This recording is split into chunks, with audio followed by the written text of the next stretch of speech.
ናና ቤት ከመጀመሪያው ጀምሮ እስከ 10ኛ ዲፖዚቶ ለእያንዳንዱ ዲፖዚቶች 350 ብር ቦነስ አዘጋጅቷል። በአጠቃላይ 3500 ብር ማለት ነው። አንደኛ፣ ሁለተኛ እና ሶስተኛ እያንዳንዱ ዲፖዚቶ ከ30 ብር በላይ ከሆነ 350 ብር ቦነስ ለእያንዳንዱ ተቀማጭ ያገኛሉ።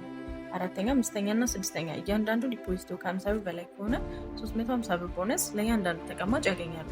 ሰባተኛ፣ ስምንተኛ፣ ዘጠነኛ እንዲሁም አስረኛ እያንዳንዱ ዲፖዚቶ ከ100 ብር በላይ ከሆነ 350 ብር ቦነስ ለእያንዳንዱ ተቀማጭ ያገኛሉ።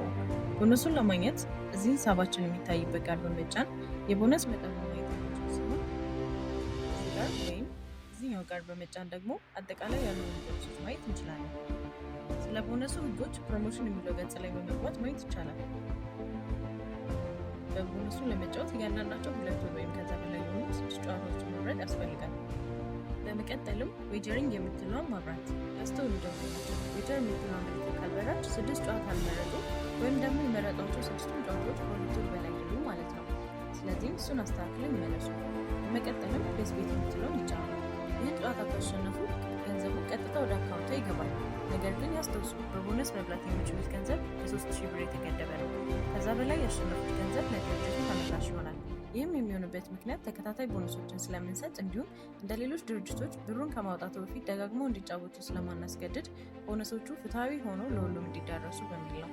አንድ ቦነስ ተጫውቶ ሳይጨርሱ ወደ ሁለተኛ ቦነስ መሻገር አይችሉም። ሁሉም ቦነሶች ተመሳሳይ አሰራር አላቸው። ከዚህም በተጨማሪ ከሰኞ እስከ ሐሙስ ለሚያደርጓቸው ከ200 ብር በላይ ዲፖዚቶች 50% ቦነስ፣ አርብ፣ ቅዳሜ፣ እሁድ ለሚደረግ ከ200 ብር በላይ ዲፖዚት 28% ቦነስ ሁል ጊዜ አለ። ቦነስን ለመበጥበጥ የሚሞክሩ ሰዎችን ለመከላከል ሲባል ሲስተማችን ለአንድ ሰው ለአንድ አካውንት ብቻ ሲሆን እነዚህን ቦነሶች የሚሰጠው ከአንድ በላይ አካውንት ካሉት ሲስተሙ ኤአይን በመጠቀም ያጠፋዋል። ልብ ይበሉ፣ ዲፖዚት ያደረጉትን ገንዘብ በቦነሱ ሳይጫወቱ በፊት ቀድመው ካወጡ ቦነሱ ይቋረጣል። ደስታን ለማግኘት ናና ቤት